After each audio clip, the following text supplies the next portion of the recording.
Good afternoon, everyone. Welcome to the Spring 2024 OEM Industry Forum. We're happy to have you here. We'll get started in a few minutes. We just want to give everybody some time to check in. We will start off with some housekeeping too. So we'll just give it a few more minutes. Thank you.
Hello again, everyone. Before we get started, we're going to do some housekeeping. As many of you know, GoToWebinar has a new look. We've got some slides here to show you. To submit your questions, down here in the bottom right of your screen is the questions pane. So we'll be taking questions. You can type them in at any time, but we're going to try to get to them through the presentations if we can. Otherwise, at the very end. So also on the next slide, it shows if you're on your phone or on a tablet, you'll see a questions icon at the top. So you can use that too if you want to submit questions. If we don't get to your questions, we'll be sure to follow up with you, but just so you know, you can submit them at any time. Um, there's also the chat window that we'll be posting some links throughout. So you'll want to keep an eye on that as we get through. Also, if you have any support issues or any technology issues, you've all received an email that looks similar to this that's on the screen. It's how to join the webinar. And there's a link there that says check system requirements. That's the first place to start, but I think a lot of us use this, quite often. So hopefully you won't have any issues. You can always send us a message in the questions too, and we'll see if we can help you. But for the most part, that is all the housekeeping that we have for GoTo. So hopefully you'll be able to submit some questions as we go. And with that, I will hand it over to Catherine to get started here. We'll just give it a couple of seconds because we want to make sure that, we're not starting until 1:30. So I want to make sure everybody has a chance to log in. We've got quite a few attendees that are already here. So hopefully it won't be too much longer.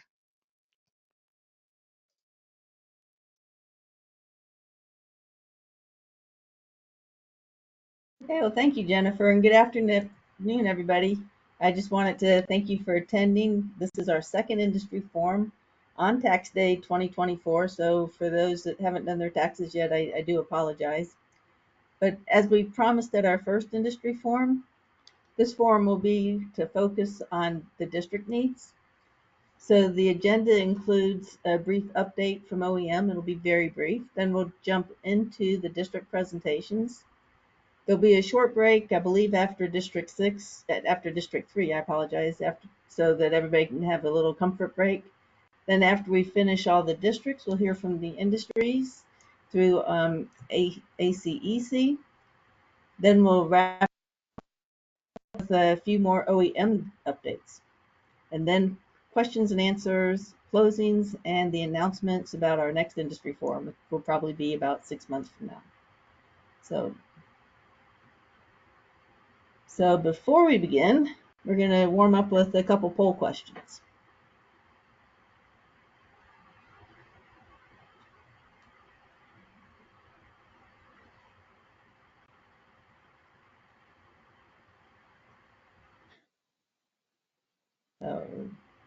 Oops. We're loading them in right now, Catherine. We've got 2 for you. Yes, thank you. I think we're getting close.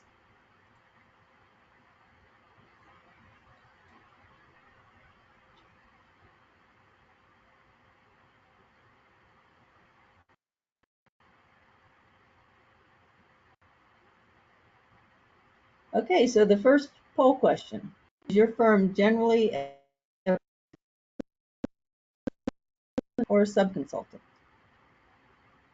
We'll give everybody a minute or so to answer those.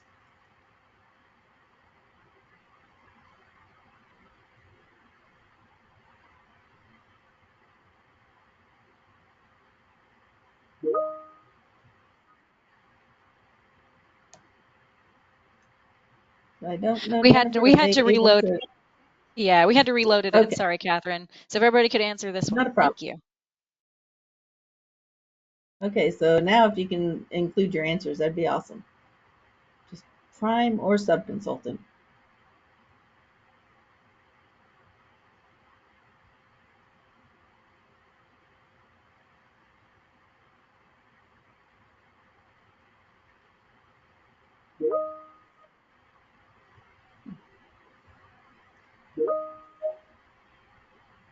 And I guess if you're a government, you can just leave it blank.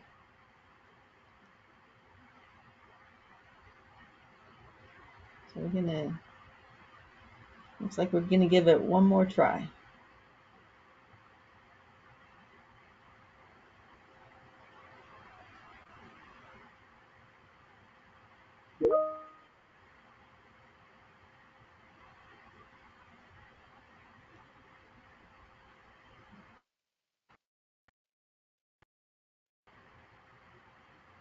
It looks like we're getting a lot of answers into the chat pane on that one. Let me go ahead and move on to the next one.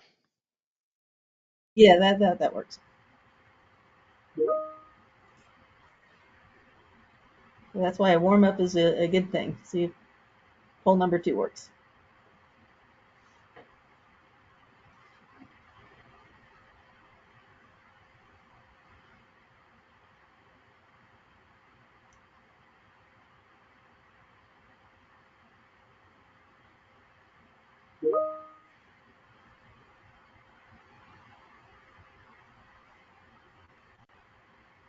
There we go. I finally see it pop up. We got a lot of people on here, and it is loading GoToWebinar unlike it is typically loaded. Okay, that happens. So the next one was: does your firm have the following subject matter experts in the house?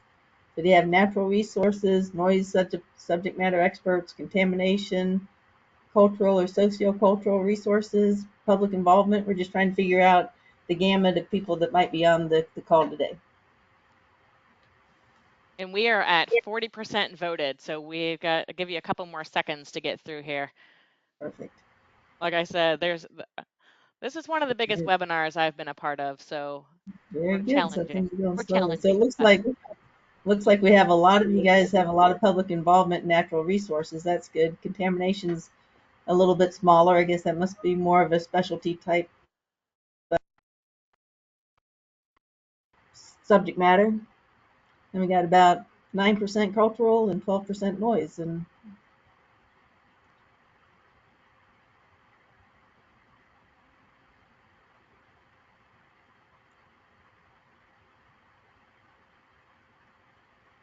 So I think we could probably close that out now. And we did come up with 2 more percentage points for contamination, and natural and public are still neck and neck at 36 and 37.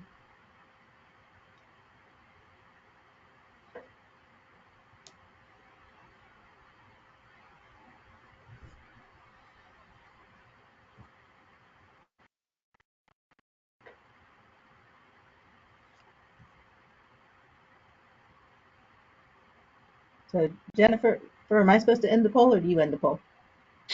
Nope. We end it. It's ended. Okay. Okay. Thank you. It's gone.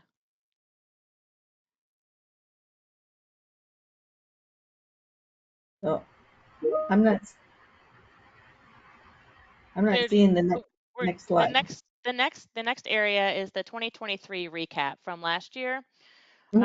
If So I you can can see just this. give it as we're waiting for the slide. Yeah, it's So up. We can see it. I don't know if it's just you or not, Catherine. okay, nope, I can't see it, but now I see myself. But I'll just give a quick wrap up of the first industry forum. So I'm glad to report that our last forum, like this one, had over 450 attendees. And so far we have about 500 people registered. So we definitely see a need to continue coordination between DOT and the industry. Also, as a little recap, I just kind of wanted to go through the results of a few of the poll questions that we did last time. So most of the attendees, about 70%, were from large firms, greater than 200 employees. And then it's about even between small firms and medium firms. That small ones were from 1 to 50 employees, and medium firms were 51 to 200 employees. The next one was very telling to us. It's like, do you work for multiple districts, including central office and turnpike? And we saw that 85% of you guys only work for one district. 15% work for multiple. So that us made it kind of clear that these forms were a good idea to get you guys a little tuned into what the other districts do, and how you might be able to help out in the other districts. Poll question 3 was what kind of experience your firm has. And we saw about 70% said you had advanced experience in your firm. But that kind of is a little bit different than poll question 4, where we asked what experience you as individuals have. And we see only 42% of you feel like you're advanced. So just a little different, something a little interesting to see on the poll questions. And then the final one, poll question number 6 from last time, was, would you attend another industry forum? And I think it's pretty clear we have a lot of members here attending. That also gave us a good indication that communication between DOT and the industry is eagerly sought out, and we're going to do what we can to keep that communication coordination going between FDOT and the industry. And next slide, please. Or are we up to another poll? We are we're going into the what's going on in OEM slides. So I think the first person up is Katasha.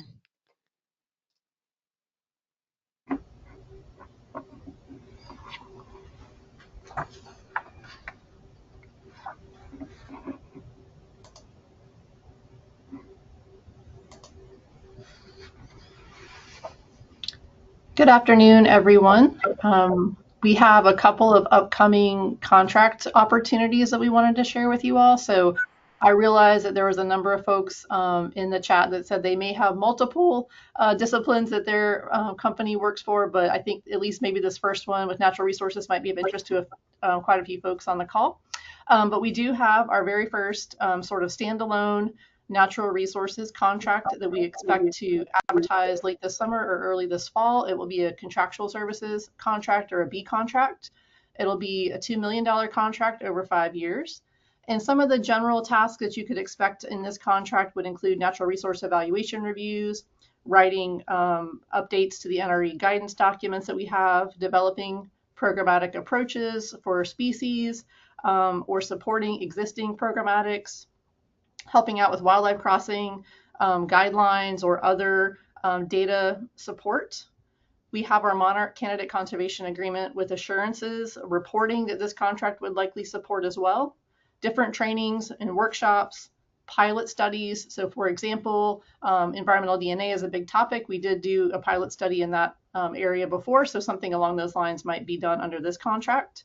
Specification development when it comes again to species specifically, developing other new guidelines or working on our PD&E manual chapter updates and other types of public outreach activities. The second contract that we have is our statewide review and analysis support contract. This is anticipated to be advertised on the CAP in January of 2025. It's professional services, so it's a $5 million contract for 5 years. And some of the general items that may be included under this contract would include just overall OEM program support, training, the main updates to the PD&E manual and getting that publication prepared, other guidance documents, reviewing actual PD&E environmental documents, project delivery coordinator support, so basically acting as our staff to some degree, self-assessment support in other areas like cultural resources, sometimes some overlap with the natural resources contract as well, sociocultural type things, physical resources, environmental permit support. So think about the environmental permit handbook that we have and updates to that type of document or other support that may be required under that area. Public outreach and marketing for OEM, and then in-house support if we need that, and other reviews and updates to laws and regulations. So we're looking forward to getting interest in these contracts, and we will be making sure that we have plenty of opportunity for folks if they want to come meet with us to talk in more detail about them. Just feel free to reach out to myself, and we'll make sure we have chances for marketing meetings and that sort of thing. So thanks a lot. Thanks, Katasha. And now, Catherine, we have another poll question with you. All righty.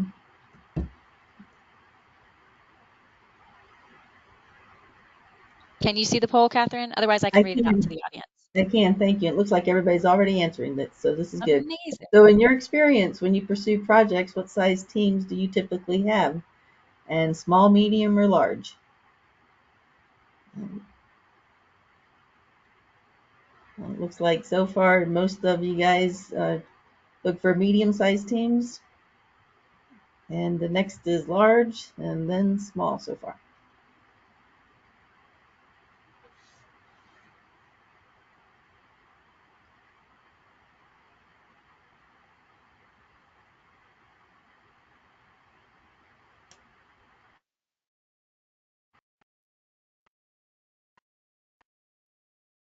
Seems to be holding. Got 131 of you are use medium-sized teams. Large is 61 and small is 27 so far. And that'll end the polls. And now we're going to turn it over to Jonathan to hear about some of his contracts, a couple more contracts within OEM.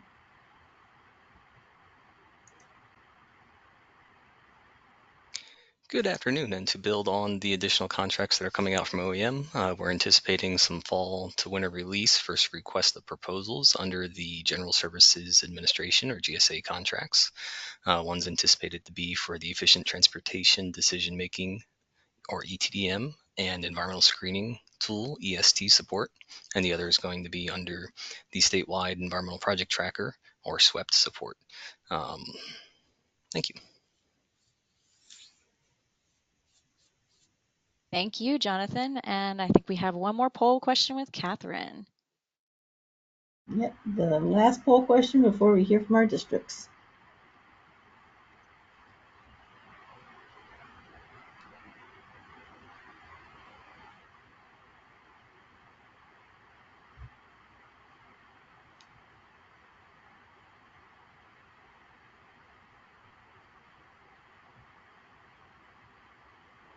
Okay, so how often do you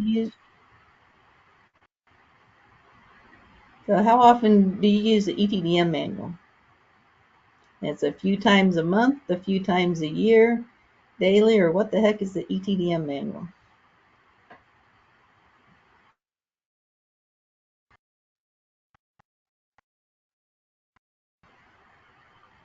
Okay, and so it looks like most of you know what it is. You use it a couple times a year or a couple times a month. That's looking good.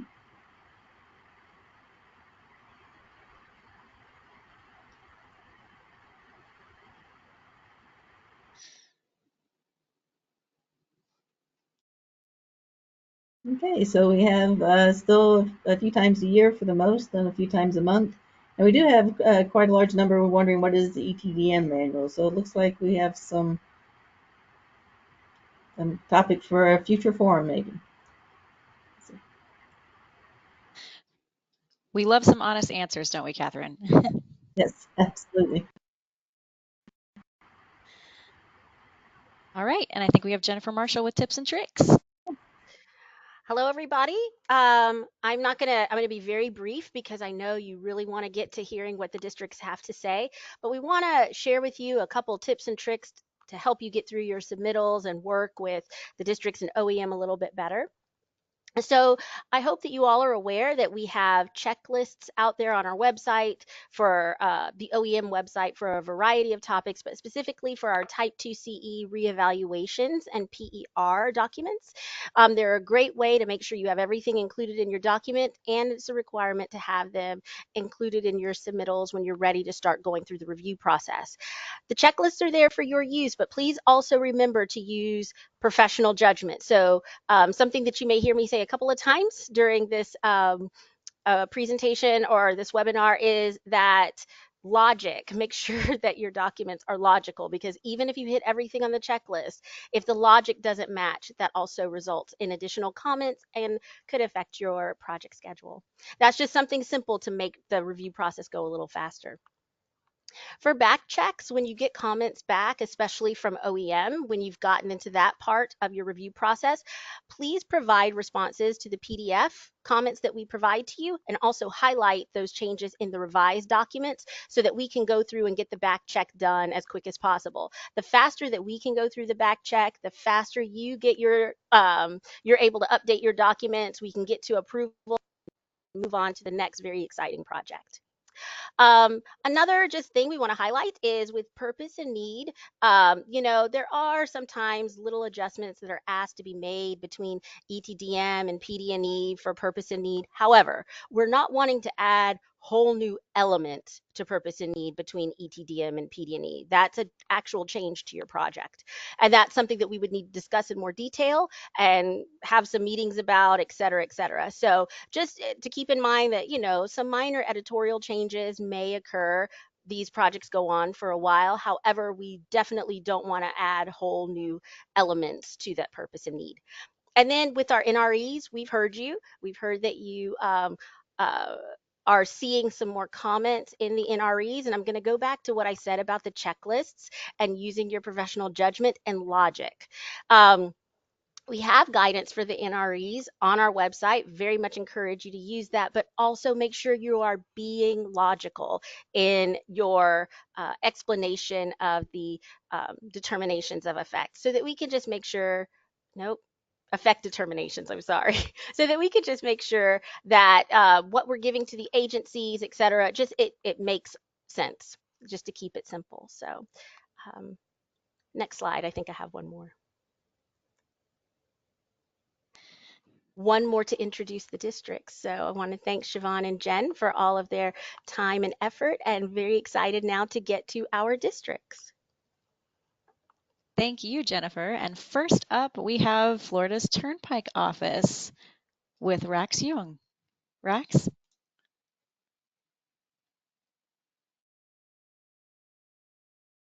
Thank you, Jennifer. Can you hear me okay? You sound great. Go ahead. Okay.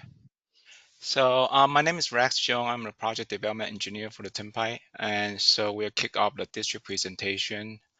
So successful consultant practice. The number one would be consultant conversation.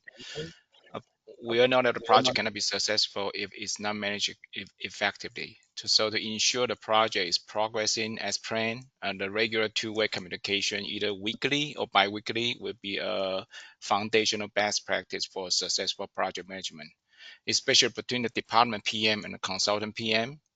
Having success through a direct or video chat with consultant PM or the other project team member will make for the faster problem solving and the decision making for the project. Number two, the sufficiency review meeting. This is process for conducting a review, culminating in a final refinement of the result from the previous review to obtain the approval of the final public involvement material for the public meeting. The sufficiency review meeting integrate the revision from the previous review and provide an opportunity for the communication between team members to produce the final product for the better communication with the stakeholder with a clear project purpose and need, propose the practical transportation improvement and potential environmental community impact and the relevant possible mitigation. Number three, iterative process for the alternative development. This is a successful practice that Turnpike have been using for many years. With a relative closed system where the traffic can only enter and exit the roadway system at a designated interchange along the Turnpike facility. The Turnpike traffic planning team had developed a systematic approach to perform a reliable travel demand forecasting and the traffic analysis process. Using this approach, Turnpike is able to reasonably estimate the number of lane and the interchange intersection geometry required for the project to meet the design year level service target. With this traffic detail accessible, the traffic planning team worked closely with the consultant project team through an iterative process to develop a different project alternative and finally derive the preferred alternative. Number four, consistency in the public engagement message and the presentation.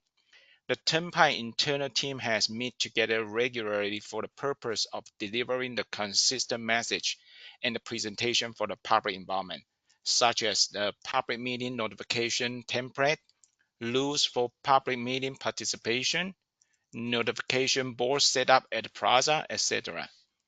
Consistency ensures a clear and cohesive message, which is vital for the audience engagement.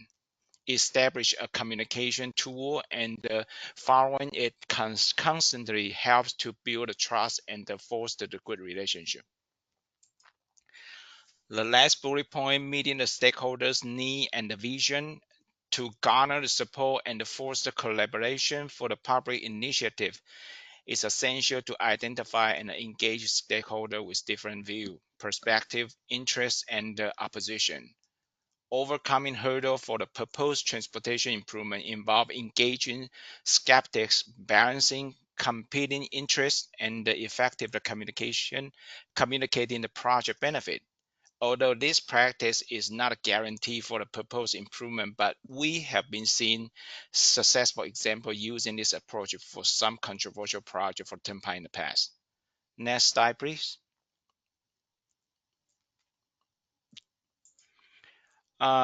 Request for the improvement, QA/QC. We cannot emphasize more on the importance on the QA/QC for the project submittal. The effective implementation of the QA/QC process play a pivotal role in delivering products and service that meet and exceed client expectations. The integration of the QA and QC practice into an organization's culture and the process is not just a choice. It's a necessity for achieving and sustained success in today's competitive markets. As industry continue to evolve, the role of the QA and QC will remain crucial in upholding the standard of the excellence that define each firm and organization. Two, proactive project management and the coordination. Although the risk is inherent in every project, identifying and managing risk is especially challenging during the project life. Numerous internal and external factors combined together create a complex landscape that demand focused coordination across various functional disciplines. Proactive project management and coordination with the department can help mitigate risk and lay the foundation for efficient and successful execution of the project. Number three, another statewide concern, delay on the permitting. Again, it is important to cross coordinate with the department on which permit are required and build permitting milestone within the project schedule. Other suggestions to improve this process might include early coordination with the permitting agency, appropriate and thorough environmental data collection, incorporate the field data, and provide a complete and accurate final permit application.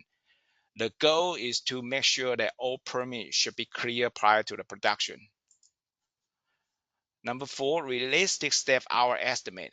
Failing to identify significant work package and associated project activity will result in a poor step hour estimate.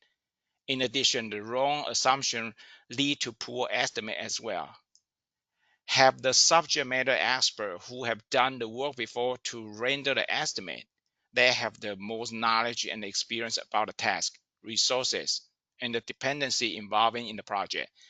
Break down the work into the smaller and manageable pieces to reduce the complexity and the uncertainty of the project and increase the accuracy and the reliability of the estimate.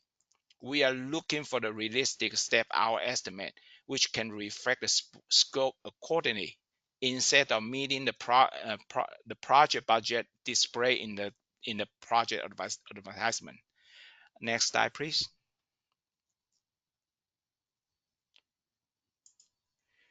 The upcoming opportunity, we have one PD&E for the upcoming fiscal year. This study will evaluate the Turnpike mainline widening from south of Sand Lake Road to the south of State Road 408 in the Orange County.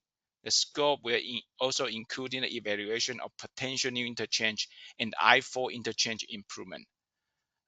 This is the end of my presentation. Thank you. Thank you so much, Rex. And now we have District 1's Planning Administrator, Abra Horn.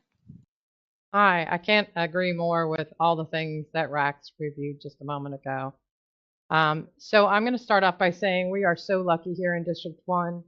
We have an amazing group of consultants supporting us as we continue to work on more than 50 PD&E studies.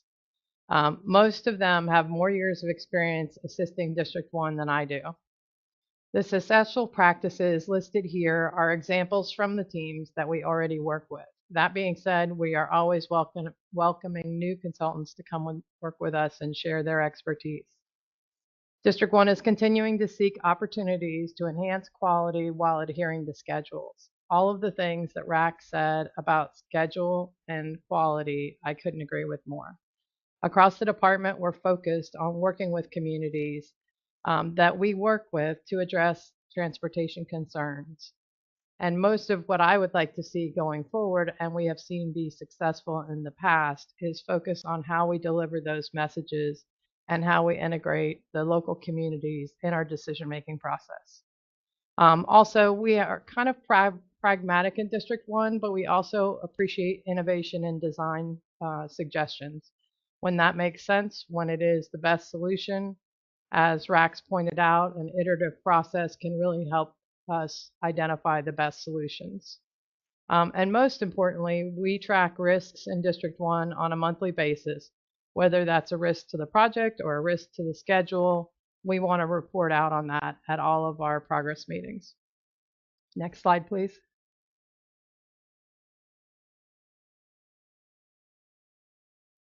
So more importantly, I'd like to have everyone think about how you can tell FDOT's story. What are we doing? Why are we doing it? Why is it good for the community? And how do we communicate those messages?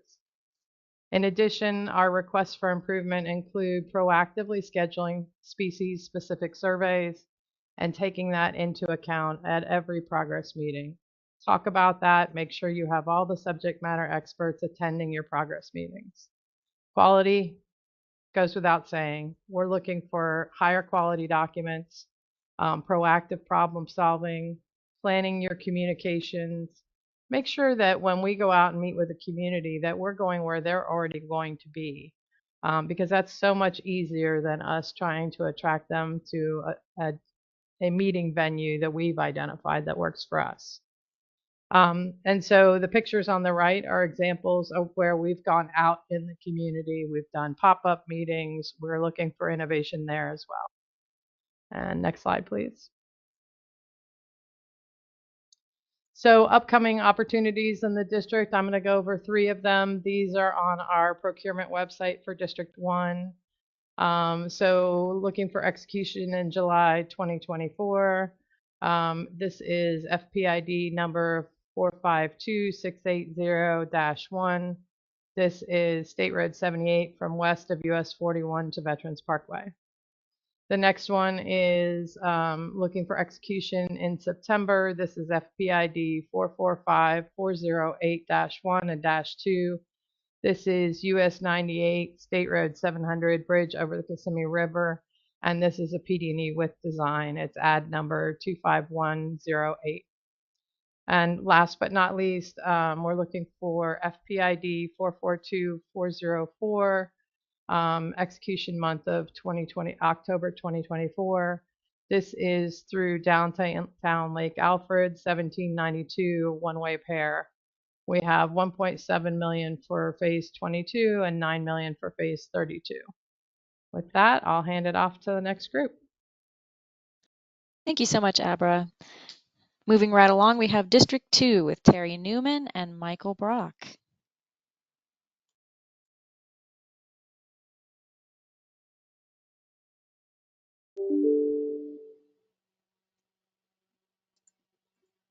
Hi, this is Terry. Can you hear me okay? Yes, ma'am, we can. Michael? Yep, I'm here. All right, take it away. All right. Well, we're coming to you from the sunny area of, I guess, north central Florida, Lake City. For those of you who don't know, our district office is in Lake City, and we have an urban office in Jacksonville. And my name is Terry Newman. I'm the environmental manager for District 2. And Michael? Hey, and I'm Michael Brock. I'm the project development manager here in District 2 Lake City.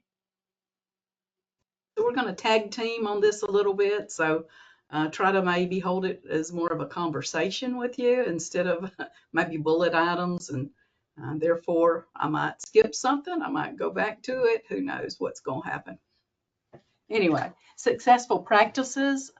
We did this last year as well. And there's some similar items from last year that we also, have discussed again this year, but then some new and different things. So successful practices really in our permitting and PD&E. We have these firms. You're very responsive to our requests for the RAIs in permitting, additional information, and we have good quality communication with our project managers and PD&E. Just that give and take is so critical in these projects, and we have a really good team, and we have a really good handle on working with the PMs for consultant firms, and are able to reach out and get in touch with the folks we need to. I'm going to let Michael talk a little bit about public involvement. So we all know how important public involvement is to PD&E. We had kind of earlier this year a recent run on public meetings, and our consultant partners were fantastic. They were able to keep up with us for these back-to-back meetings, including preparing for a meeting that had over 100 people attend in person, managing all of that, helping support us with conceptual videos on seawall replacements and how it would impact areas, as well as alternative intersections. I guess being able to turn that around quickly was a great success. It's back to Terry. Okay.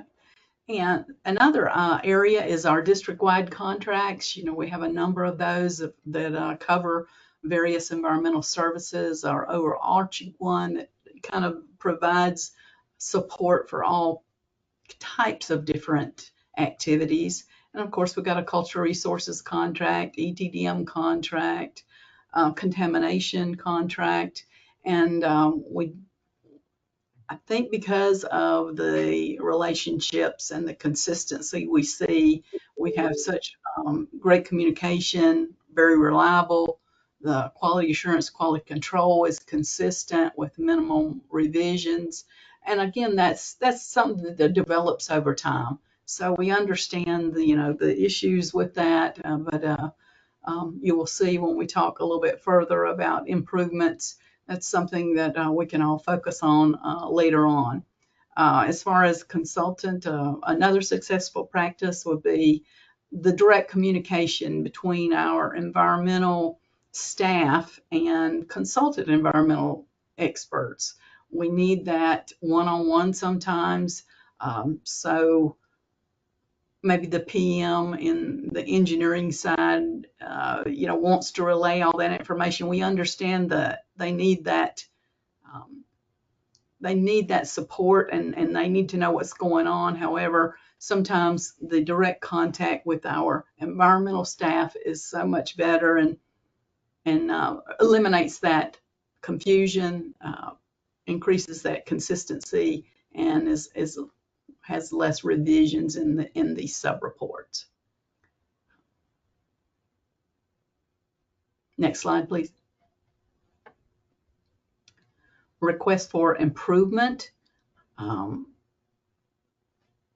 thing that the permits folks were mentioning is that the permit packages need to include that consultation that was done in PD&E with those resource agencies and that was previously conducted. Sometimes the firms that didn't do the PD&E work do not include that, and I think they just need to do a better job checking with DOT staff to make sure the documentation is included. And often we have that, and we can assist in that manner. Michael? So we've had some projects in the past year or so where things were done kind of out of order. We'd get environmental reports before our conceptual development was fully vetted out. So they'd be either covering areas that weren't needed or more importantly, not covering areas that were, our alternatives. It leads to a lot of double work and having multiple reviews on things. I think understanding the process, and in particular the process that the district employs, is something that we can improve on. Terry? Okay. And last, of course, is editorial mistakes. Sometimes they're still are common in areas you would not think it should be so. Use those latest version of the guidance and checklists that are on the website. There is sometimes a response that's how we do it in district whatever, and that's not really a good response. As in all things, District 2 is different from District 6. There are differences. There's certainly differences in species, in the geography and the social environment, the physical environment. So just be aware of that. And so there are differences there. And maybe the way another district does it is fine for them, but may not satisfy the needs for District 2. And again, it's more productive for the consultants to reach out directly, have those conversations. If you have any questions for clarification or you want more direct guidance, to reach out to the environmental staff directly. If there are, questions about the comments, please. And, we don't want to review a document multiple times, and I'm sure you don't want to revise it multiple times. So next slide.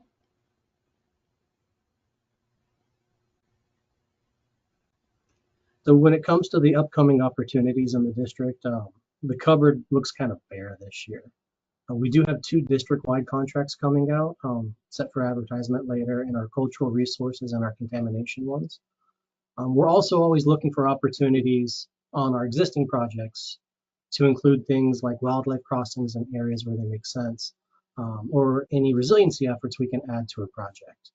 We also have several different grant opportunities that we're pursuing, covering everything from truck parking to additional resiliency efforts. Pretty much anything we can think of to get items funded for the upcoming years. And as always, we'll typically get a bridge replacement or 2 towards the end of the year. That'll just kind of pop up. That's it for upcoming opportunities in District 2. Thank All you. right. Thank you both so much. And we are now at our final district before we go for a 5-minute break. So with that, I'll turn it over to Sherry Alamond from District 3. Sherry?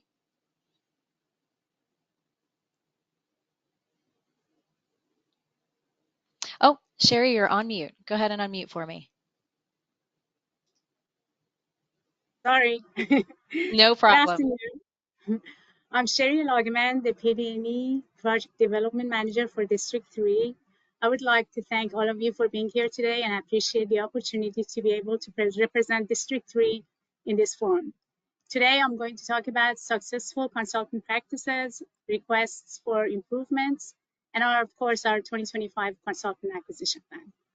So starting with innovation, some of our PD&E consultants come up with these great innovative solutions on project issues, especially when it comes to dealing with environmental impacts such as Section 4F or mitigation, by having experienced staff on their team that are well versed on environmental issues and Section 4F, District 3 needs, and OEM and SWEP procedures.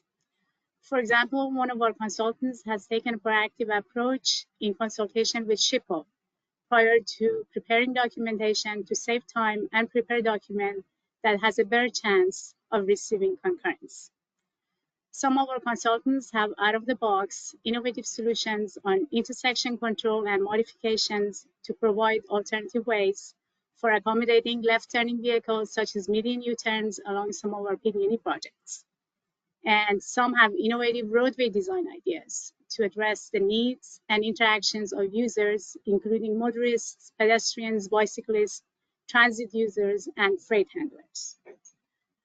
On the quality of projects, I would like to talk about several of our PD&E projects have been nominated throughout the past few years for the American Council of Engineering Companies of Florida Outstanding PD&E/Planning Project Awards. These nominations are evaluated on the complexity, innovative concepts, cost-saving measures, public involvement, environmental impacts, sustainability, engineering challenges, safety, aesthetics, and functionality of the project.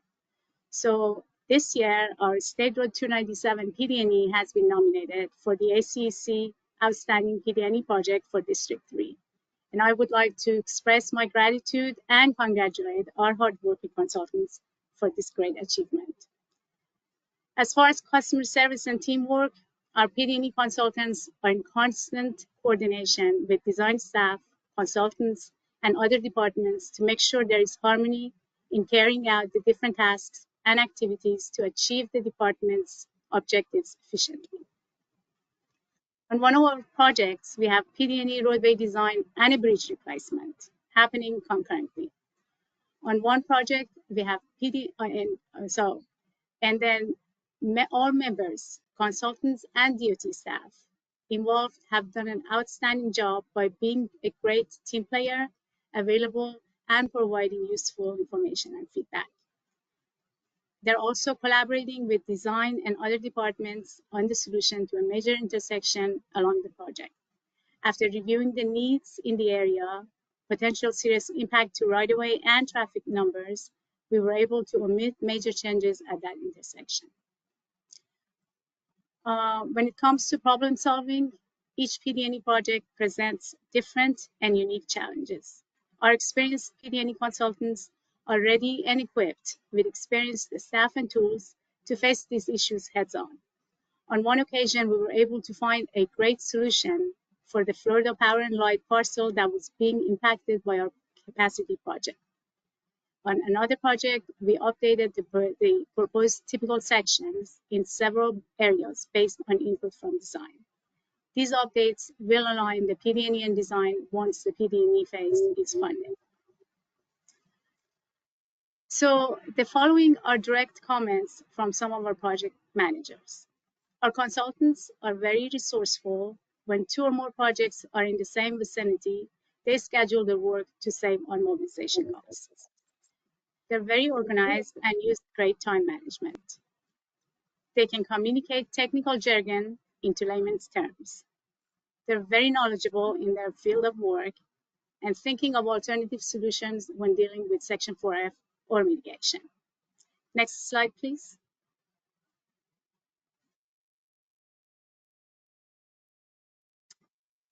So when it comes to requests for improvements, these are District 3's needs.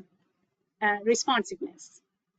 Sometimes it takes longer than expected to get responses to our emails and public comments. In today's competitive business world, it is more important than ever for consultants to be responsive.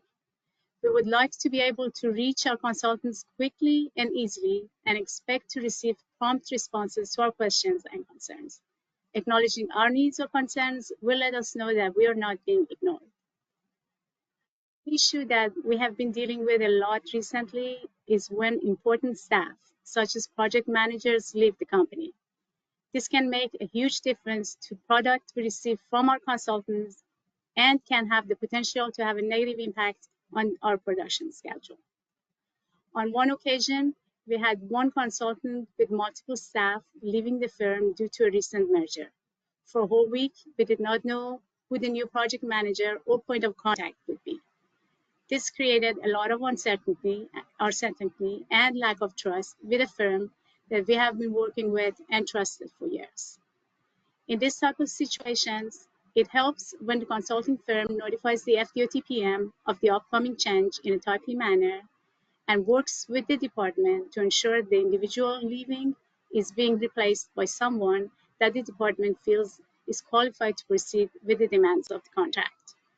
However, there have been times when the PM or principal in charge leaves the company with very little notice, and in some cases, all of the members of a firm leave and they have not communicated this to FDOT PM.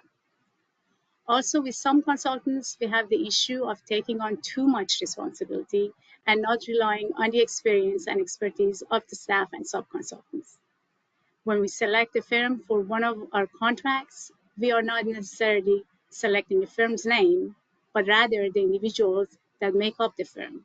We feel the individuals who we have gotten to know through interviews, RFPs, and possibly past work experience allow us to make the best decision possible for what firm we want to represent FDOT. When we award a contract, it is with the intention that these are the individuals who will be responsible for the tasks we assign to their firm. And our second item is unfamiliar with district needs. So we keep hearing that's not how it's done in other districts. We may be one FDOT, but each individual district has different needs. This is especially true when it comes to species. What may be focused on in one district may not exist in another. So our recommendation is that consultants should be studying the needs of the specific district and not just relying on the knowledge of the last district. For example, we had an issue with one consultant that had a protection measure listed for a species that doesn't even occur in our district and another species that we do not utilize protection measures for. Another issue is having accounting staff that are not familiar with Florida rules for vendors so that invoicing issues are handled promptly. One example deals with one of our consultants that recently merged with another firm and created a new name. Since they have not updated all their information in the vendor system, we cannot process their invoices. Sorry. And finally, understanding of Florida's noise program. Florida's noise program is well defined in the PD&E manual, handbook, and supplemental tools, but may differ from other states. We need consultants with noise analysis experience and understanding of Florida's noise program. In circumstances not outlined by the PD&E manual and other documents, noise analysts should coordinate with the district noise analyst and the FDOT OEM. Next slide, please. And this is our upcoming opportunities for our district. Currently, we have 17 ongoing PD&E projects, a mix of sun trails and capacity projects. And some of these projects are moving to design right after PD&E completion. We have candidate projects prioritized by TPOs currently pending available funding. we're looking at some other PD&E opportunities for trails and capacity projects such as US 98, which is an east-west 6 corridor and a hurricane evacuation route. And some of our district-wide contracts will be up for renewal in 2025. And that pretty much wraps it up for our district. Thank you for your time and attention.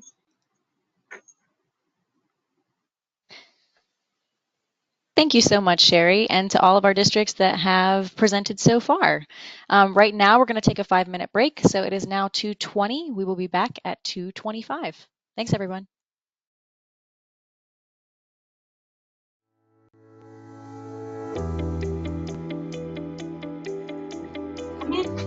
You're good. Oh, thank you.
Welcome back, everyone.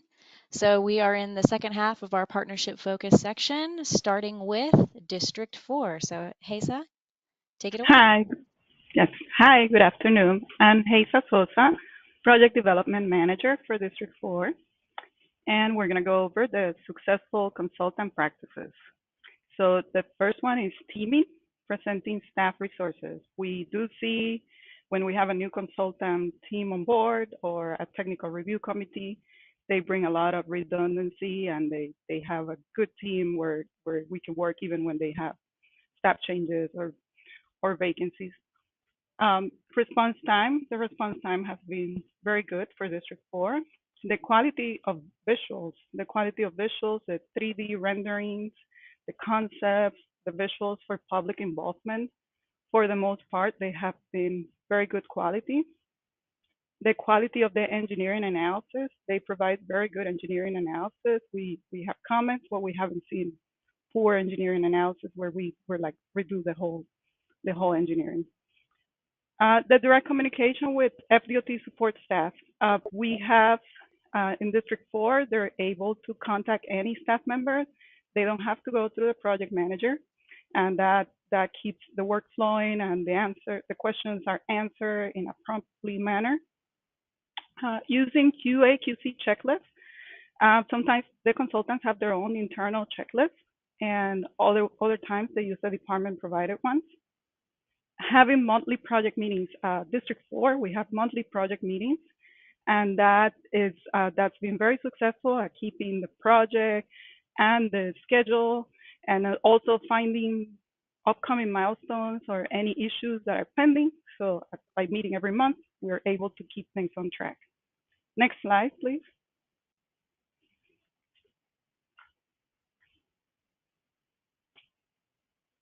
Okay, areas for request for improvements.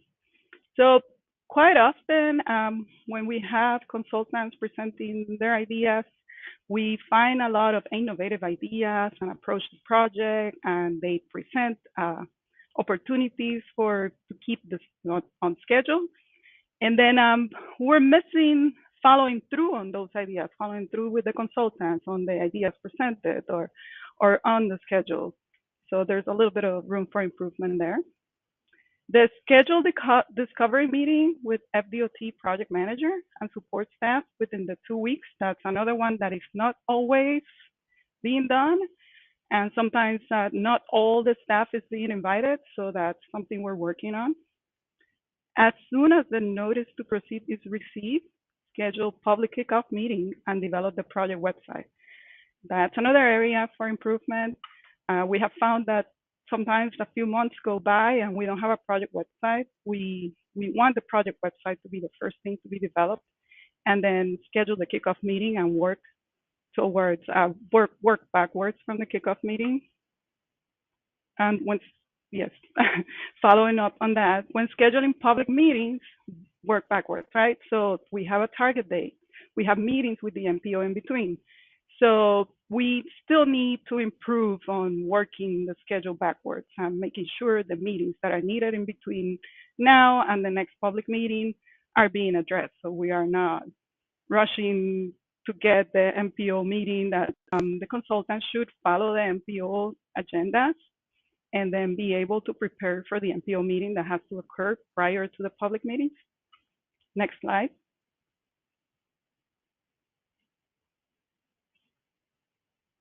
And more on the request for improvement, we need more plain English approach to presentations. Also, be more proactive in response to the community concerns. Recently, we had a project where the project manager and team were able to communicate internally with us what the preferred alternative was from the community, and we were able to move forward with that alternative, even though it wasn't the one with the highest scoring. But we still need to incorporate this more in projects and more internal communication on the community concern. Keeping FDOT staff informed on staffing changes. So obviously there are many changes in the consultant work, and we need to be notified as soon as possible on the project manager changes or even the team lead. So that's something we need from the consultant.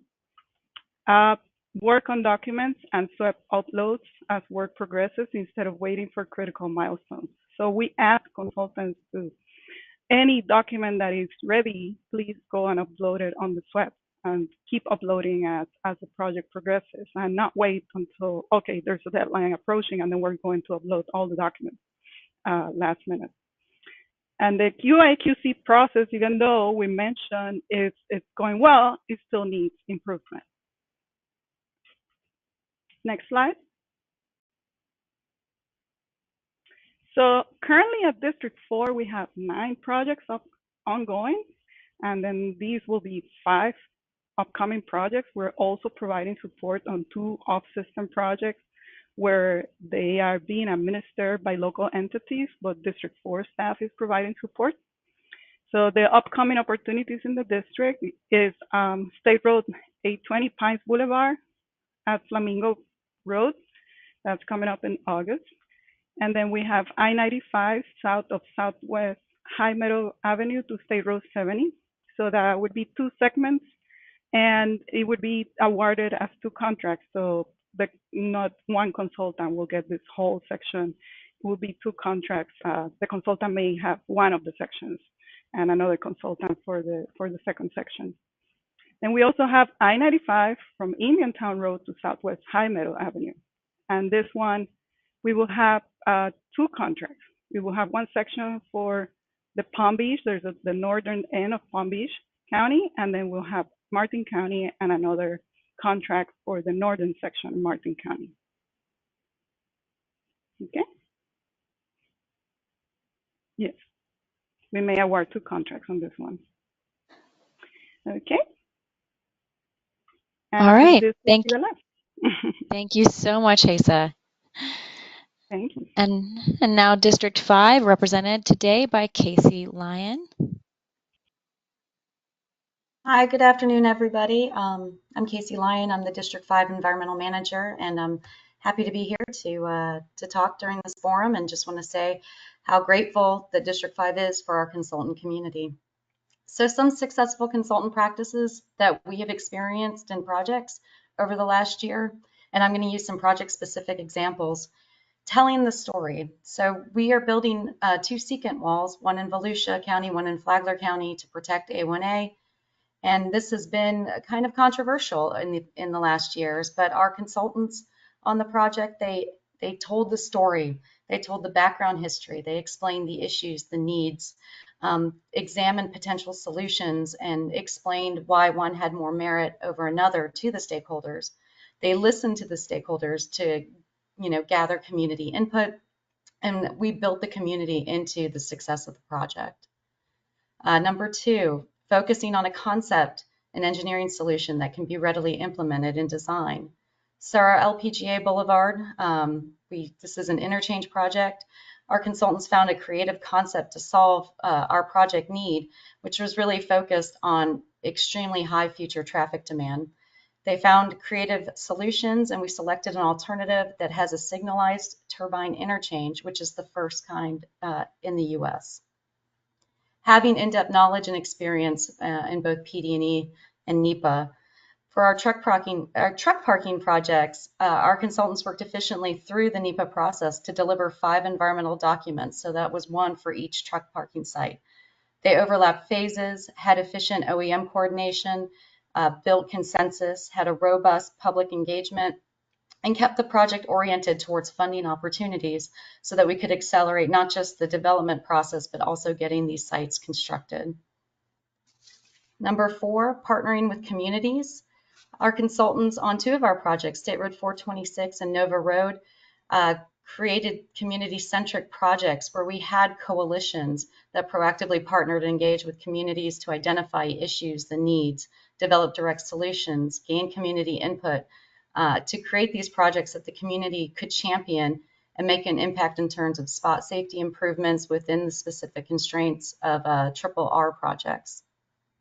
And then number 5, starting with the end in mind and being flexible on how we get there. So our I-75 Moving Florida Forward projects, the district worked with our consultants as one team to identify the project's ultimate goal and strategize how to get there. Our consultants collaborated with FDOT on having the project completed on a very rapid timeline to be ready for design, build, delivery. They engaged with stakeholders to build project support and kept flexibility within the group, knowing that we would have changes along the way. And there was this great ability for our consultants to adapt to continue towards our ultimate goal. Next slide, please. So our district's request for improvements, availability of staff. We recognize that this is an industry-wide issue, but we would like for you to start planning on how to staff up in the future, train your new folks, and prepare your workforce for our PD&E industry. Ownership and intensity. Our expectation is that consultants share ownership over decisions and overall project success. So we need the focus and intensity to achieve project goals to create these great projects. Clearly communicate reasoning behind project decisions. So to be able to communicate why decisions were made to project stakeholders, why we did certain things, to not just the stakeholders, but also to the district and any member of the public of how we got to our end result. And then the QA/QC, just ensuring that documents and information have been reviewed and back-checked.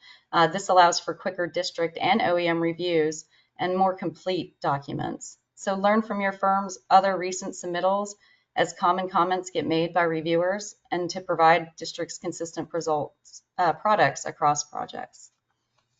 Next slide, please. So some of our upcoming opportunities that we have at District 5, we're going to have 2 I-95 interchange projects. These are going to be one advertisement, so we'll select both these projects from the one advertisement. These are interchange and add lanes, and your project manager is going to be Erica Schellenberger. The ad is later this year, or later this summer, and I believe that marketing meetings are already open. Then we have our State Road 60. This is a widening project from the Polk County line to US 441. Your project manager is going to be Nicole Bellion, and the ad is in September of this year. I believe that marketing meetings should be starting to open this month. And then we have our continuing services contract for modeling support. This is modeling services on various projects, and your PM is Melissa Winsett, and that ad is coming this June. And that's all I have. Thank you so much, Casey. And I believe, yes, that link for their acquisition plan website is in the chat for you guys as well. And now we'll hear from District 6. Right. Good afternoon, everyone. My name is Dat Nguyen. I'm the District 6 Planning and Environmental Administrator. And as you all should know now, we are focused on the DOT compass, and most of it is surrounded by the community. So as you know, having the community buy-in makes a successful project. So you'll hear a lot of the successful consultant practices are built around that, building the community, starting with a coordination with the municipalities, working with the public through various public meetings, homeowners association meetings, and even project advisory team meetings. Okay. The flexibility also comes in on working one-on-ones as requested through these communities. So making that connection with the community and selling them, or basically showing them the benefits and how that project will benefit them. And we also coordinate with other ongoing projects in the area, as well as crossing district boundaries. And that goes also for county boundaries. So we have some projects that goes up to Broward into District 4, and then down on the Keys going into Monroe County. So we have those projects, and we want to make sure we coordinate with all the projects and the municipalities. Okay, one of the other successful practice that we've seen is how we are able to navigate through the controversies of managed lanes through education, and how it benefits them. How can they get to pick up their sons or daughters after school on time without having to pay those late fees and whatnots. Okay, and then also for innovation is keeping the open mind and using the value engineering process and incorporating some of those recommendations that come from there to build a better project. Okay, next slide, please. Okay, we also have some requests for improvements. Again, it's the flow of the project from planning into project development environment. We want to make sure that we do a better job doing our planning studies so that we can minimize alternatives during the PD&E studies. Okay. The other thing is, the next phase, the subsequent phase from PD&E is going into design. So make sure we coordinate with the design team, looking at the alignments, the criterias, so that we're not getting ahead of ourselves, to make sure that we can get any design variations or exceptions, that we can get those through before we commit to doing certain alternatives. The next thing is the deliverable into construction. Okay, so flowing there, we want to make sure that we deliver something that's more manageable in size for the construction projects, approximately 300 million or something, so that you break down instead of having $1 billion projects. Okay, and then the other thing is balancing the right-of-way needs with meeting criteria. So we just cannot, again, try to meet criterias and purchase a whole bunch of right-of-way, because if you look at the project costs or right-of-way costs, it's almost equal to the construction cost nowadays. So we want to try to minimize those right-of-way as much as possible while we're meeting criteria. Okay, and next slide. So we have several opportunities. Again, you want to be looking out for these opportunities farther ahead than this coming year. But we do have a couple projects, or actually 3 projects, that are coming out this year. One in particular is the Cart Sound Road Bridge PD&E study, and that's the one that's in Monroe County. Okay, we also have some upcoming projects that are in the pipelines, which are the I-95 projects, and as well as the Palmetto Expressway. And as you know, we're about to begin into our work program development.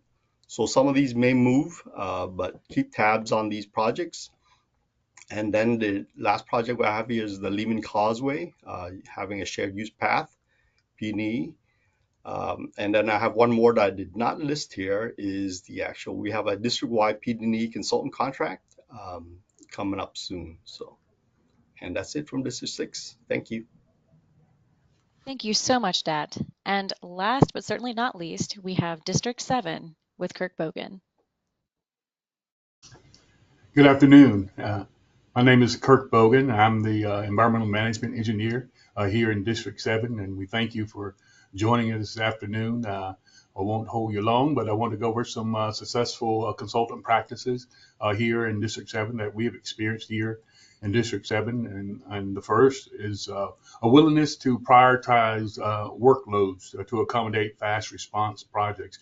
Here in District 7, we seem to have projects that pop up and we need to clear projects in a timely manner. And so we're thankful for our consultant industry and responding, especially our specialty sub-consultants, and the way they respond to our requests, our last minute requests. So that's going great here in District 7. Also, industry-wide, we're thankful for all of our consultants submitting their monthly invoices within 30 to 45 days. If most project managers are like me, I can't remember what happened yesterday, let alone 3 months and 4 months ago. So it's good to have those invoices current so that we can process those in a timely manner. And number 3 is the industry has done a great job in anticipating challenges or problems and providing solutions before they anticipate what's coming down the pipeline, and we're not caught flat-footed, but we're ready to respond to those challenges, to those problems, and provide solutions. So we thank the industry for being forward thinking on those items. And number four is understanding your unique needs and challenges and providing customized solutions. Making sure that you know the audience and the community in which we are serving. And so our consultant industry has done a great job in getting to know the needs of the community and to be able to understand what those needs are and provide solutions that will help a win-win situation for both the department and for the community. So we thank you for that. And next slide. And so our request for improvements with industry, I know seems to be a theme in districts, is quality control. We feel that we need your help in providing a quality product and making sure that quality control reviewers are for both technical and for presentation grammar. So many times we overlook the presentation grammar. These reports are being viewed by the public also, and so we want to make sure that they're readable to the public, and make sure that we look through the documents for both the technical and for the presentation and grammar, so that we can have a better product in which we put out to the public for its review. Also, the number two is one that don't be afraid to consult or discuss doing comment resolutions. In other words, just because Kirk is a dinosaur doesn't mean that Kirk knows everything. And if we appreciate when the consultants, for better lack of word, challenge or have discussions with us, and if something doesn't seem right, a comment that is made by the department, instead of just making the changes, if you feel very passionate about it, please come and talk with us and have a discussion with us.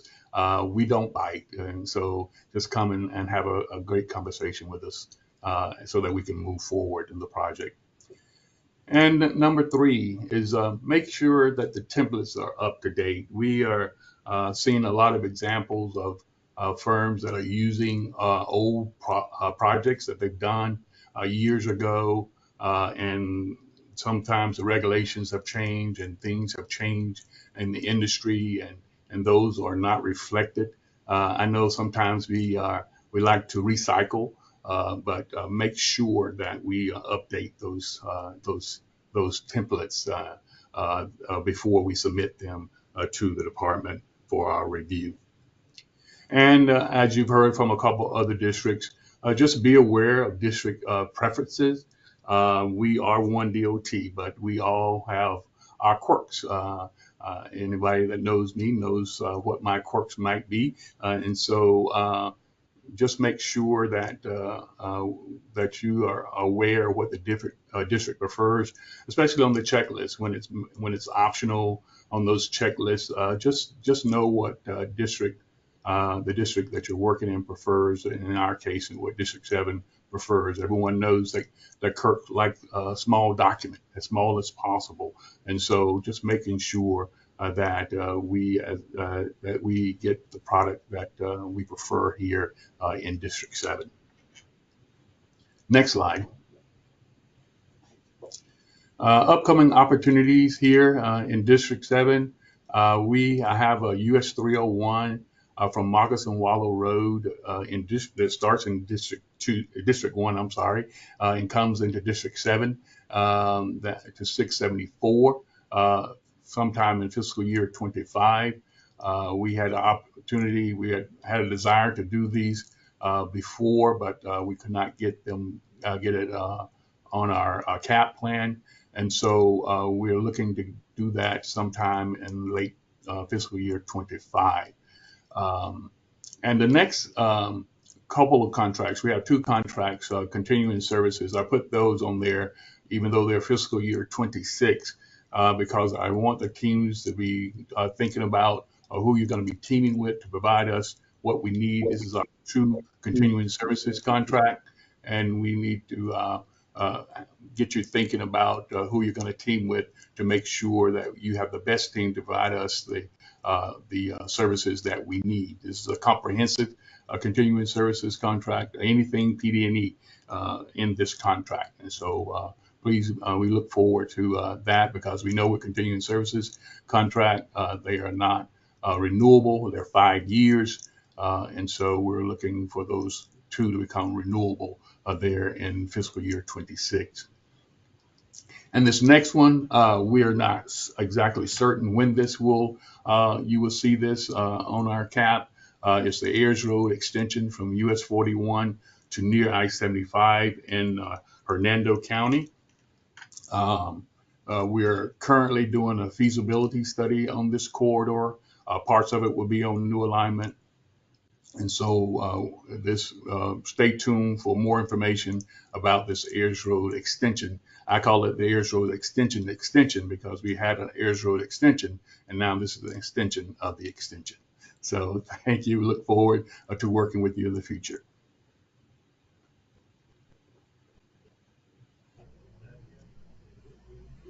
Thank you so much, Kirk. And thank you, District 7 and all of our districts. Again, thank you so much for presenting today. Real quick, before we head into ACEC with Sylvia, just a reminder that you can ask questions either for the districts that we can get back to them or for our upcoming Q&A with Jennifer Marshall in the next section. So send us your questions. All right, Sylvia. Thank you.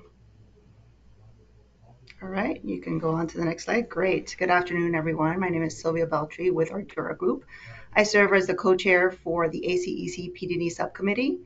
When I was given the opportunity to present here today, we polled the committee, and actually what resonated the most was finding out a little bit more about ACEC Florida, what we do, how we do it, and how we collaborate. So it's no surprise to anyone on this call that ACEC, and specifically ACEC Florida, is the voice of engineering in the Sunshine State, bringing together more than 300 companies and 20,000 employees represented. Next slide. For many years, ACEC Florida has worked with the engineering industry to deliver innovation, promote public policy, create jobs, and overall improve the quality of life for all Floridians. Our members represent and promote and advocate for all engineering disciplines. Although we like to think of it as transportation alone, it's a lot more than just transportation. Next slide. We provide our members with opportunities to connect through networking, educational opportunities, professional development resources, and the ability to have your voice heard and considered in the future of our industry. And you'll see a few examples of that as we go through the presentation. ACEC Florida includes 10 committees. We, of course, fall under the Transportation Committee. A little bit more about the Transportation Committee in the next slide. So the Transportation Committee is comprised of 8 subcommittees, with the District Liaison Committee broken up into 8 different ones as well, representing one for each district as well as Florida's Turnpike Enterprise. They meet quarterly with the leadership of each district, going over concerns and issues and upcoming policy changes. I'm here today specifically to talk about the PD&E subcommittee and our role. Next slide. So some quick facts. I co-chair the committee with Catherine Bradley from OEM. The committee is comprised of FDOT members representing each district and consultants representing companies that work in each geographic region. From the consultant side, we also try to maintain membership representing the range of engineering firms, from small to medium to large. Members serve a 5-year term, with new members rotating every 2 years. We recently welcomed Amy Sermons to our group, who joined in January, and the next opening is coming up in June of 2025. The current committee roster is shown here. Consultants working in planning or PD&E are encouraged to submit any questions or concerns that they want. We are on, I think we're on the wrong slide. Can you go back one? Yeah. So submit Yes, any. no worries. Sorry about that. To anyone that you see here today, any concerns or comments or questions that you want the committee to address, Those concerns are kept anonymous, so we field them through the committee and we can get back to everyone. So please feel free to reach out to any one of you, whoever you feel most comfortable with. Next slide. So we meet on a quarterly basis with a set agenda that includes, when available, presentations on new topics, new policies, or areas of interest. To date, we've had a few presentations from central office, but this is an opportunity for you, the industry, to become part of our committee for one of these presentations. If you have a topic that you would like to present that represents a best practice, perhaps you do work in another state, there's an opportunity for you to attend one of our committee meetings, see what it's about, and present a topic that's of interest to all of us here. So reach out to any one of our members and we'll get you scheduled. Next slide. The PD&E quarterly meetings inform the larger Transportation Committee meeting, which is held in person quarterly as well. The executive team, which is made up of the chairs of all the subcommittees, meet prior to this in-person event to share notes, distribute what was discussed, and then officially report at the in-person meeting that's held quarterly. The next one is coming up in Jacksonville on April 23rd. They're open to all ACEC members. They fill up fast, so if you are interested in going, once you get that reminder, go ahead and register. Regional meetings are also held every 9 months. They typically combine 2 districts. The most recent one was on March 14th, Pi Day. That was fun. We had District 4, District 6, and Central Office leadership represented. It was great, attended by a lot of folks. We got a lot to share, a lot of information, upcoming changes, and it was just a great experience overall. Next slide. ACEC also holds conferences. We have 3 coming up soon. The first 2 are in June. The PM conference is in collaboration with FDOT, and that is intended to give an opportunity for up-and-coming PMs to meet on both sides. It's touted to be 50-50, 50% consultant representation, 50% FDOT representation. So we definitely want to encourage networking. This is already open for registration. If you have not registered yet, I suggest you do so as soon as you can. It does fill up fast as well. It is overlapped with the annual conference, which is the 6th and the 7th. And that is also where the Florida Engineering Leadership Institute presents their class project for the year, another great organization that's part of ACEC. And then in, I want to say July 24th and 27th in Miami this year, there's a joint conference between FES and ACEC, so look out for that. That is also open for registration. As I think someone mentioned, yes, we have outstanding project awards. Those applications are currently being reviewed and voted upon by our committees. The 2 that represent opportunities for PD&E and planning are shown here, one for PD&E planning or one for an environmental project. I encourage you all to submit on an annual basis for these opportunities. It's a great recognition to all the teams. So nominations may be submitted annually by each of the 7 FDOT districts, as well as Florida's Turnpike Enterprise and by central office. And the ACEC Florida Outstanding Project Awards Committee is the one that selects the actual winners. Next slide. And finally, we are invested in making sure that together we will deliver on the Secretary's compass. With a shared vision for safety, we collaborate with districts to support safety initiatives. Most recently, we got a request from District 4 for ACEC to support the work zone safety that just started this week. And we support workforce development as well. We just held a very successful 2nd annual District 4, District 6, ACEC, and FES career fair at Florida International University, attended by both districts' leadership as well as booths for both districts and 42 companies as well as contractors represented. Students from FIU asked great questions. We're looking to make it even better as we continue moving along, encouraging other disciplines to be involved, not just engineers, but sciences, because we all know we need folks in all fields. So we plan to expand it out to other fields as well as we move forward. This is the 2nd one, as I said. We also assist FDOT with vetting new technology, and of course, community is at the focal point of everything we do, from the projects we work on to collaborating as an industry. We support new policies such as resiliency, which is near and dear to what we do here. And of course, we serve as a liaison to the industry from the construction perspective. So with that, I wanted to thank the entire OEM team for giving ACEC an opportunity to present here today. And that's all I got. Thanks. And thank you, Sylvia. That was some great information, some awesome opportunities coming up with your organization.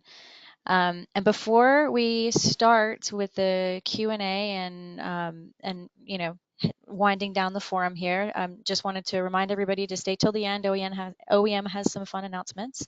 And we are going to do actually two last poll questions. So Catherine, we got the first poll question working again. So we figured we'd give one more try.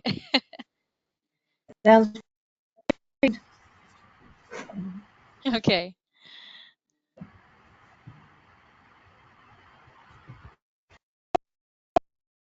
So this is our last poll question, not the first one. So do you Yes. use any of the documents OEM provides? Oh no, you're good.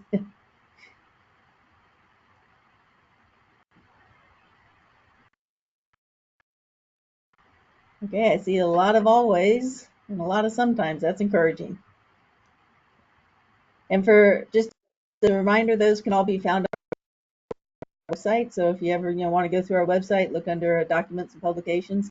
There's a lot of guidance documents located there that can help you in just about anything, like from noise to engineering documents to species, just a little bit of everything.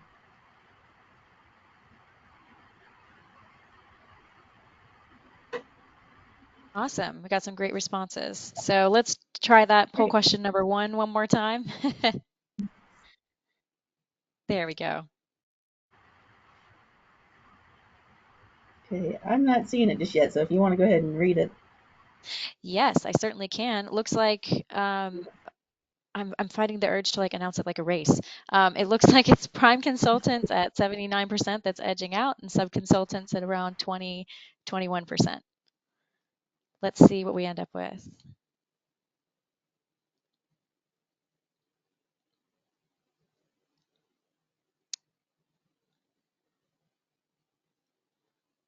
All right, yeah, it looks like for the most part, our firms on the line are prime consultants by 78%. Great. Well, thank you everybody who responded to that, and for whatever reason, I apologize, my screen is frozen. I'm not seeing the next stuff. So No worries. Can you see it's just the on my end. presentation, Catherine? I can't. I'm stuck on the poll. Okay. But that's okay. Yeah, we'll go to the next slide. So this is the guidance Okay. update slide.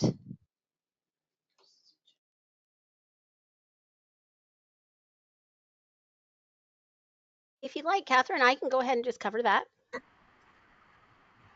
That'd be great. Thank you. All right, no problem. Hi, guys. Back with your friendly neighborhood director, Jennifer Marshall, just telling you about a little bit of things that we have coming up.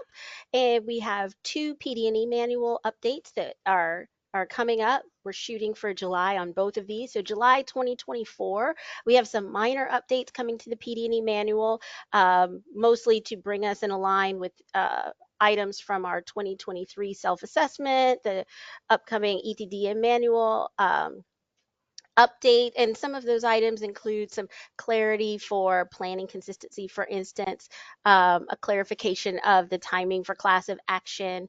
One of the other things that we're doing is we are removing the official statewide acceleration transformation process or SWAT process from the manual as it stands. We are finding that districts are doing that process in their own ways, but in the way it's very prescriptive in the manual, not necessarily everyone is doing it. So they're doing the activities, getting the results, but just not necessarily in that very specific way.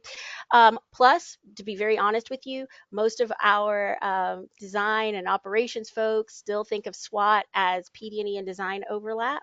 So I did an unofficial poll. It made me giggle a little bit. So I figured let's get us all on the same page again. Keep your eyes out for that upcoming PD&E manual update in 2024. We will also post what those, a summary of what those updates are, so that you can follow along very clearly. And then in 2025, we'll have a bit of a more major update. for us consolidating some of our processes, looking at how we can better comply with the recent laws that have come out, et cetera. But more to come on that. I will say we are coordinating closely with the districts on what those updates will mean. And just to go into, change that's happening that we have right now. I mentioned in the last forum, and I gave a list of a lot of the law changes, legislative changes we've had federally and in the state. And honestly, y'all, this has been a time of change in the NEPA arena, unlike we have seen really seriously since the environmental justice time of the 1990s. And so I recognize and I hear quite a bit folks saying, well, this isn't how we've done it, or the old guard used to do it this way, or et cetera, et cetera, et cetera, right? We're very aware. But we are in need of making changes for a variety of reasons, not just the legislative changes, but we're looking at the largest work program that we have ever had. We are looking right now at $68 billion over the next 5 years. But beyond that, we have some very specialized programs that we have going on that are looking at accelerated projects, such as moving Florida forward. And so we are having to change the way we work. We are having different types of delivery methods coming through, such as the phase design build approach. That requires us to look at the way we do work and make some adjustments. One real positive in all of this, though, is that we are established as a NEPA assignment state. So now that we are in monitoring, we're no longer in auditing, and we, are looking at our next renewal at hopefully being able to renew for 10 years, similar to California. We're able to actually find some efficiencies and streamline, et cetera, in our program because we have shown ourselves to be a well-respected and established commodity. So I say all that to say I recognize things are changing. We are trying to minimize the actual strong, impact to the way you do work. But for what you heard from the districts today, please do be aware of the guidance that we have on our websites. Please do come to training when we put it up. Please communicate with your districts about what are the requirements and what are the expectations at this time. Communication is really what's going to help us get through all of this at this time. The Army Corps of Engineers has 404 permit application training coming up on Tuesday, May 14th, and we will be sending out information on how you can get a link to that information.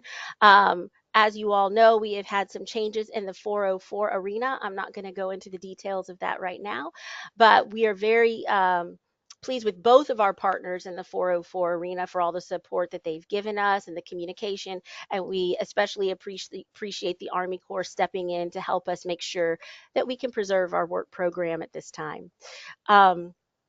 Last but not least, from an update standpoint, we have several sessions going on at the Transportation Symposium, both in June and in November. I especially encourage you to come see the district case studies. We have one on cultural resources and one on resilience, and we're very excited to be able to showcase the activities that our districts are doing and start to collaborate a little bit on how we can enhance, improve our projects based on what we see others doing, and just share our successes in general. We also have a session on planning consistency. I think that a lot of you would love to know anything about planning consistency because it is a moving target all the time. So that will be me and Nick Reed from HNTB presenting that. Also, we'll have a session with PD&E and alternative delivery, how those things go together. We have several different ways of delivering projects now, phase design build being the newest, adjusted score design build being an old, hat that we've had. And what does that mean for how you're going through your PD&E process when it seems like the time frame between PD&E and getting something out to construction or to design is going so much faster. So Jason Watts will be joining me on that one. And then of course, we have a session on what's new in PD&E and what's going on there, again, led by yours truly. And I encourage you to come and have some feedback about what's going on in that arena as well. Next slide.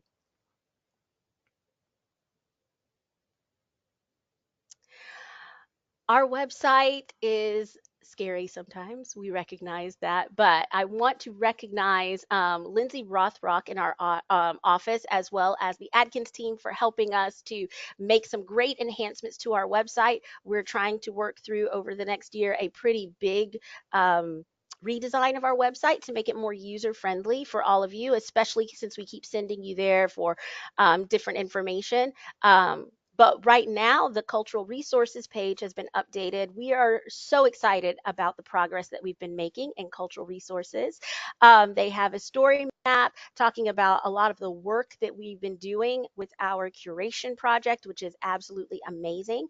We have a new documents and resources page, which hopefully is a little more streamlined for everyone.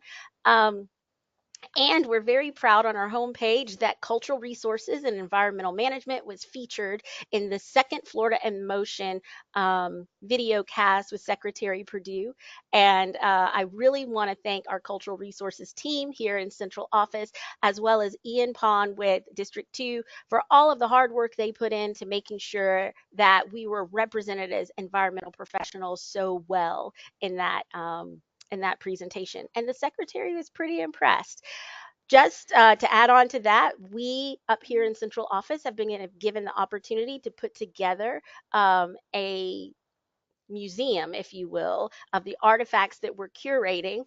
And that came right from the secretary. It was his idea. So we really appreciate leadership support of our programs.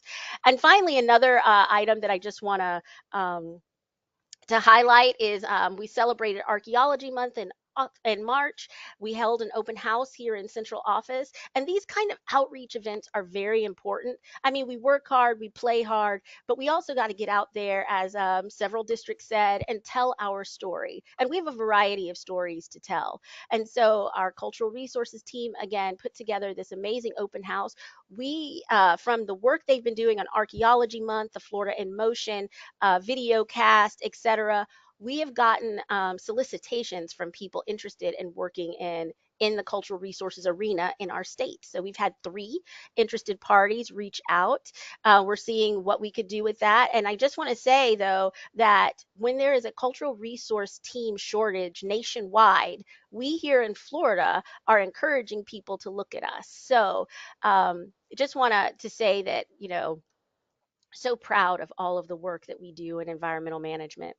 In these outreach activities that the cultural resources team has done, we've had almost 200 participants from outside and people getting very excited about our work in Florida. So again, thank you all for all that you do.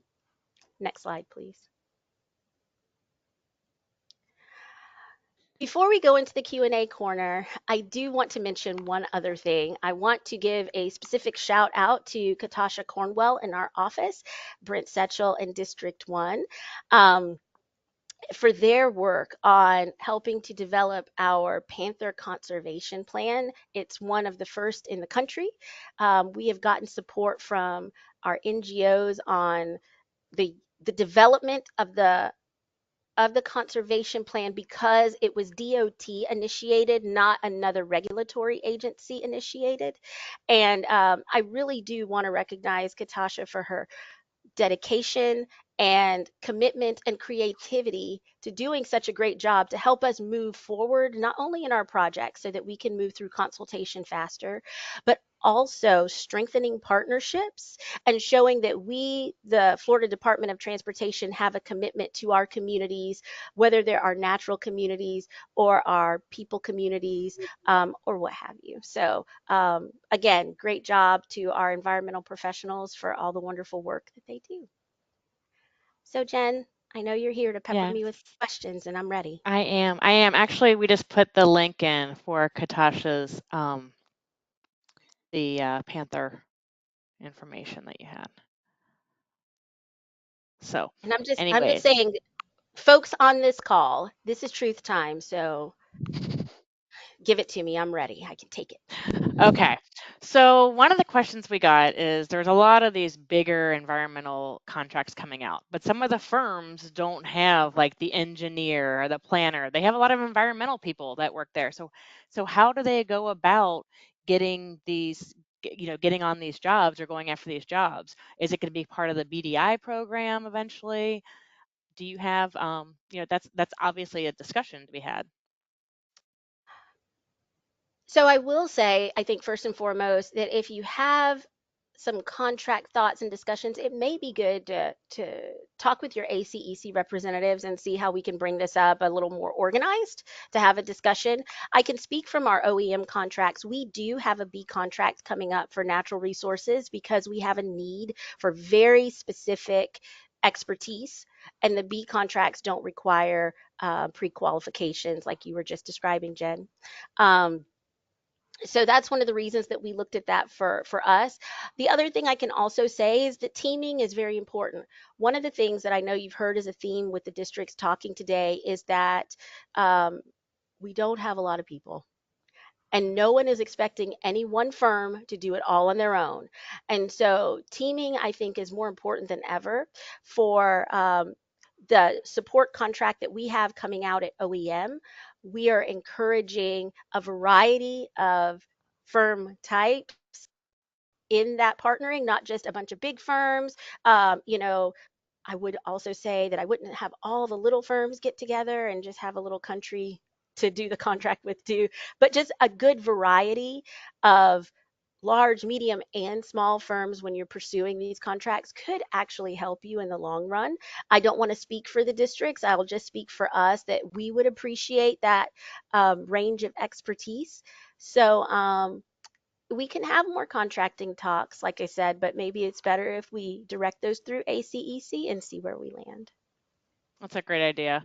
That's a great idea. A little bit kind of along those lines, you talked about just a second ago about having maybe a different approach or different delivery. Could you explain real quick how with the phased design build, just how is that different from everything else? I know some of us who deal in construction might see it more often, but I think it would be just a good, because it's an innovative approach. So with traditional, I'll say adjusted score design build, a project advertises, there's an RFP, and a request for proposal, and there's a whole ATC process, and that is a part of the selection for a project.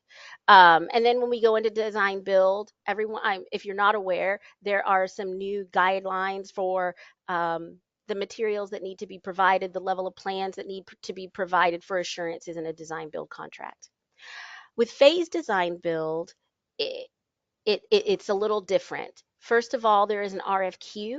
The contract is selected by qualifications, and NEPA does not necessarily have to be completed, meaning the original NEPA document prior to the advertisement of the project. So we have some projects that are going either way. We have some that are fully complete with NEPA. We have some that the NEPA is not complete yet. So it allows more flexibility. The contractor then has about a year of, I'll say, pre-construction activities. And so we actually end up working a lot closer with the contractor themselves in that process, the NEPA folks, which is unusual. And the contractor has to put together work packages, and those work packages go forward with what work they're able to do. So it's a and I am being super high level about this, but it's a very innovative concept.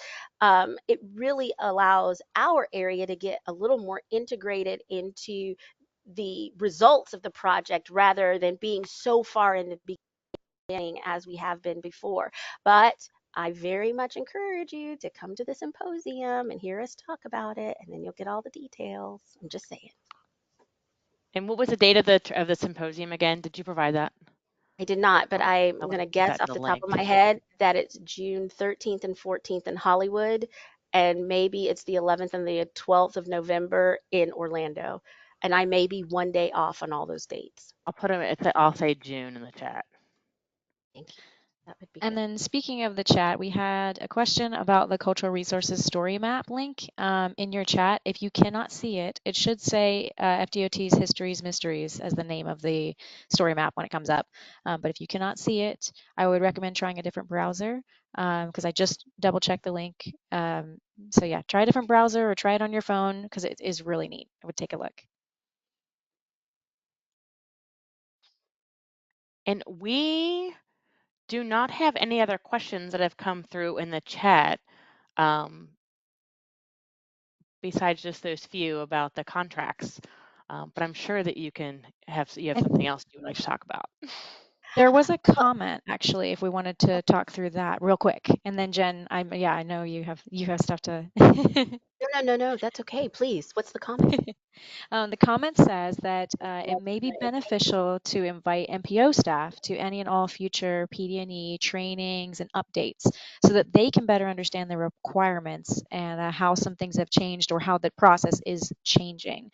Do you already have a plan for that, of how to involve the MPO in some of these upcoming changes? That is such an easy question to ask.